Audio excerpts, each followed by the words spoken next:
News. And welcome back to the morning show. And joining us in studio this morning from the Rio Grande Foundation. It's been a while, but Paul Gessing back with us. Morning, Paul. Hey, Mike. Good to be with you. Good to be back, and good to have you back, and great to see you back. And he's actually down visiting as we record this for some stuff here in Roswell. But first, got to ask thoughts on this. We just wrapped up the legislative session here, 30-day.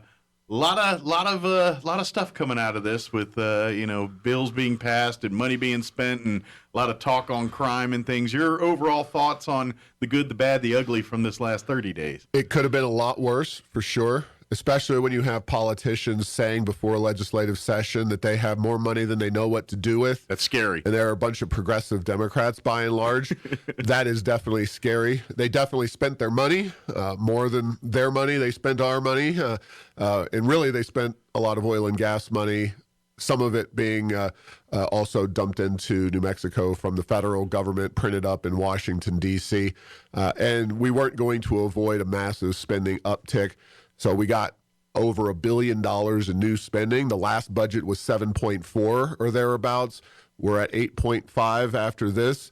That is a massive uptick. It's about a 14% year-on-year growth, which is completely unsustainable. Sure. And, quite frankly, we will talk about tax cuts, and there were tax cuts pushed through the session. Very welcome, but we could have done a lot more with that rather than spending all the money. But again, in New Mexico, with the progressive Democrats in charge and this governor, we were not going to get Rio Grande Foundation style policies. That kind of, I want to ask about that. Speaking of money spending, one of the things that they did do this time was raises for teachers, things like that, which I'm not complaining, long overdue. My wife's a teacher. I'm happy about that stuff. But did that, in your opinion, is that happening this year because it's an election year, or is there more to it than that? I'm just wondering, was this the don't worry about all the stuff we're doing, here's some flakes over here while we do other things to the side, or was this a legitimate thing? It's a combination. Yeah. First and foremost, inflation, as we know, is out of control. 7% or thereabouts. You can pick a number, but 7% is also the raises for the teachers. So in some ways, you could say it's not really a net raise for the teachers after all because of the inflation challenge that we're all facing. So there's that. There's obviously an election year. And there's obviously the fact that the governor wants to be seen as doing something for education after, and we will talk about this plenty at the Rio Grande Foundation, locking our kids out of school for a year and the devastating impacts of that. Obviously masking for much of the rest of the time during the pandemic, and the studies that are coming out about that. So if you can't do something to actually improve student outcomes and help the kids, you can throw money at the system and look like you're doing something. And I know that's a very cynical view, but as somebody who has children who used to be in the public school system and no longer are because of what's happened over the last 2 years, I think I'm in a pretty good position, both politically, policy analyst-wise, and, of course, as a parent as well. Absolutely. To understand this. Well, and you always wonder at some point when people are going to say enough. I mean, you look at statistics for New Mexico, and you can almost pick any category in the area of statistics, education one of them, and we're always bottom or near the bottom of these things. And yeah, you can throw money at things for a while there, but at some point you got to say, what's wrong with the policies and what's going on here? And you hope at one point somebody wakes up and says, clearly throwing money at it's not going to work. We need to look at what else is wrong here and why are we still at the bottom? Exactly. And something I like to always talk about after a session is the dogs that don't bark, because it's easy to talk about the little chihuahuas that are always doing their thing and the issues that do come up in a particular legislative session. But real education reform, school choice, and reforming our system hasn't come up. And it doesn't come up because the teacher unions control the Democratic Party and the Democratic Party controls New Mexico. It's a very ironclad relationship there. So that's a real issue. Republicans have introduced bills to kind of take the money and put it behind the students instead of the bureaucracies. but they don't have any power in Santa Fe, and those bills tend to go absolutely nowhere. Sure. So, yeah, I think it's going to really take that kind of real rethinking of the system, and it's happening in other states. Numerous other states are passing laws to put the money behind the students, and these are some states like West Virginia that, actually I put West Virginia in the category of states that most resemble New Mexico politics-wise, economics-wise, socially, among the states. And West Virginia, they've made a shift to the right politically, and they've also embraced this money follow the students. So it's going to be a process, because anytime you do that kind of thing, you get lawsuits, and it's going to be slow. But if that system makes its way into effect, right, it will have a positive impact. And the other dog that didn't bark, and I'll throw this out there because it's related also to COVID, is Representative Greg Nybert has been the champion. It's been bipartisan, with Democrats of a certain extent getting on to the effort to restrain the governor's powers, not just this governor, but future governors in an emergency. And that's something that is very important to the Rio Grande Foundation. We very much support, kind of the constitutional concept, separation of powers, all that stuff you learned in Saturday morning cartoons. Yeah, exactly. And the idea that one person, whoever they may be, should be making policies for the state by themselves for practically 2 years is not healthy for the state, the economy, and it's something that we really need to change. And unfortunately, Representative Nybert's legislation did not get really even a serious hearing during either session or the special sessions that have happened since last year. So those are kind of two of the dogs that didn't bark, so to speak, with this legislature. Gotcha. So just out of curiosity, do you think they're going to bring it back for the 60-day next year heavy, or do you think they're going to let it die? Well, my hope is that we get a better political situation up there. We do have an election Santa between Fe. now and then. Yes. We have an election. I'm going to definitely talk to Representative Nybert. My hope is that you even get a better legislative opportunity there, in terms of if you have the chance to actually pass something that maybe you don't need to compromise it at the beginning. I think 30 days, 60 days, whatever the time period is fine.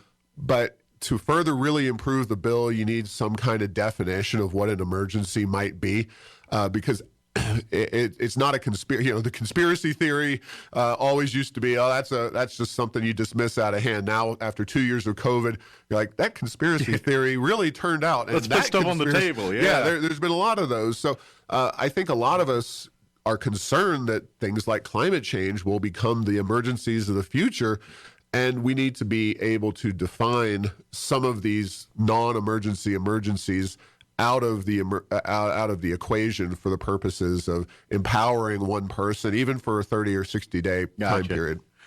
Let's talk election a little bit here and talk with the governor's race here. First, I want to ask, we've got our four candidates on the Republican side here. We obviously know who the Democrat's going to be here. We did have a few Republicans drop out and go independent here. Just from the logic you're hearing, is it just because of too crowded race on this side, or did they feel like they weren't getting? What was the logic behind trying to separate themselves from the Republican Party there? Well, I think there's different groups that have done different things. There's Luis Sanchez, who's going to run for Congress, and I'm sure redistricting may have affected that decision, because when people declared for the governorship, they may not have known how those districts were going to be drawn, and the Democrats went pretty aggressive with their redistricting plans. So those seats, obviously Southeast New Mexico, kind of the epicenter for some of the controversy associated with those congressional districts. But splitting up Southeast New Mexico does provide an opportunity for some new people on the conservative side to get into these races.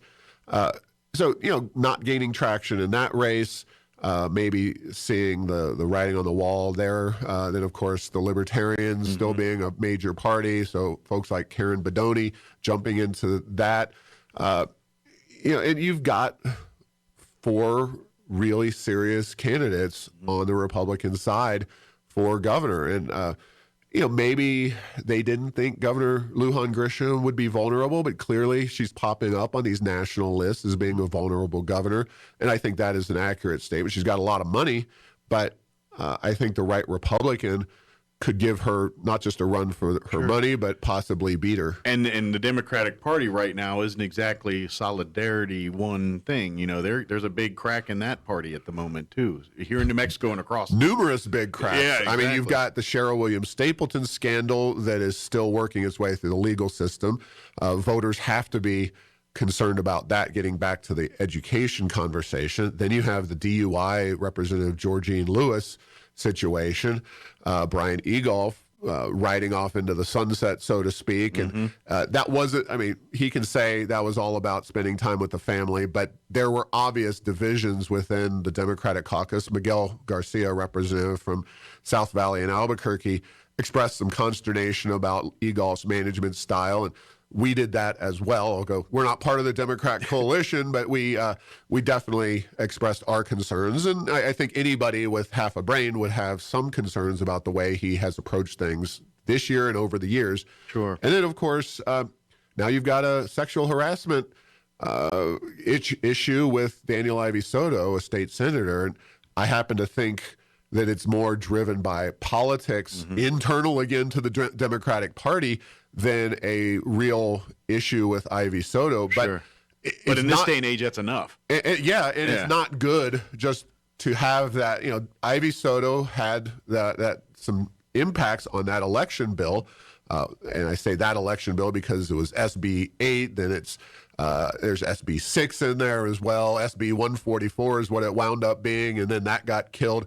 And so I really question the motives of somebody bringing up a 6-year-old case of sexual harassment. But that cannot help the Democratic caucus as they head into this November in the elections. Sure. I want to talk about one more issue here before we let you get back to it.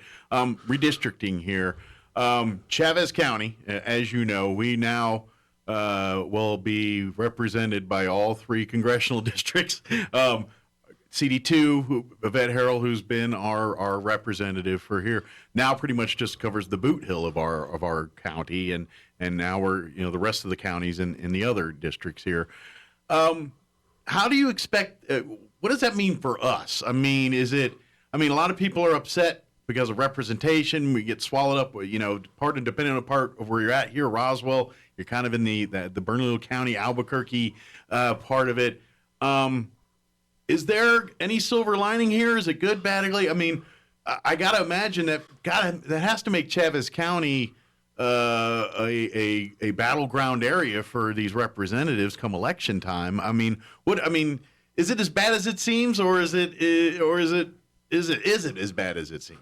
Well, it's pretty bad in the sense that the Democrats clearly intended to neuter, if you will, southeastern New Mexico, not just Chavez County, Sure. but all of southeast New Mexico and its political influence in these races. And obviously, the goal for the Democrats is to make all 3 members of the House here in New Mexico Democrats. Brian Egolf spelled that out. If you want to get back to qualms we all have with Brian Egolf, that's another one. But I think the opportunity here and what could work out well, not just for Chavez County, but southeast New Mexico, is that you're taking 1 seat, making it more competitive, and then making the other 2 seats more competitive as well in a year in which I think it's safe to say at this point, Republicans should be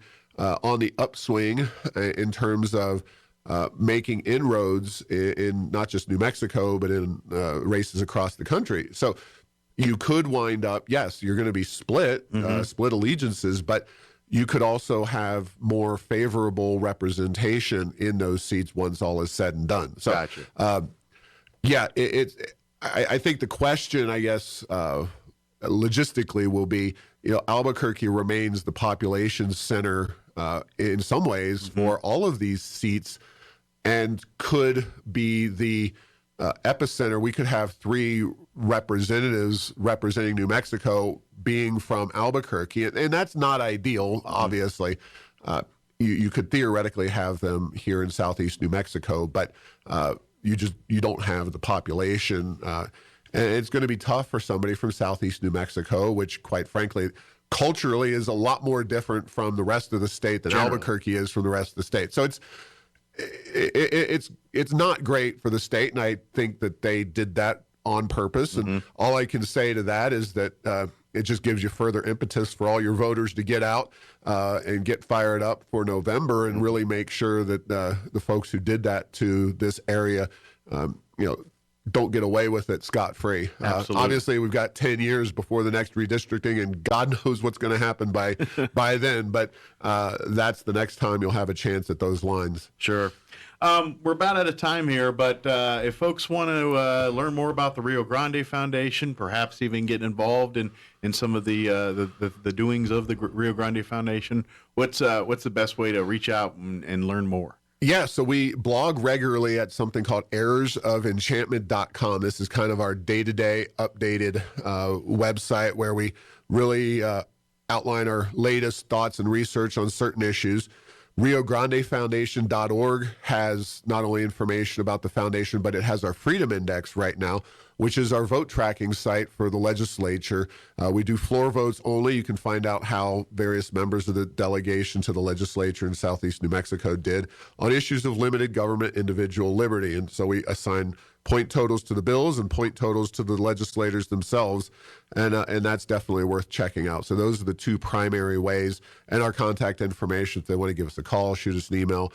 That's all on those websites. Yeah, well, I'm telling you, folks, I know we've been talking municipal election, and I always say, educate yourself. When I always tell people, I don't almost care who you vote for as long as you do it educated with reasons you believe in and things like that. And that's no different with our bigger elections too, with our elections for governor, representatives in the House and Senate, and of course our president here. And the Rio Grande Foundation is, I know I've known you for years, and you guys really do a great job of trying to give information to people that isn't filtered with the political spin, with the stuff that comes with that, and say, look, here's the good and the bad, the ugly of the decisions being made. And that way, the straight scoop. And then when you do go to make your votes, you're voting for policy and not politics. Exactly. Thank you, Mike. And thank you. We look forward to seeing you. We'll see you again soon. All right, Paul? Now for the Pecos Valley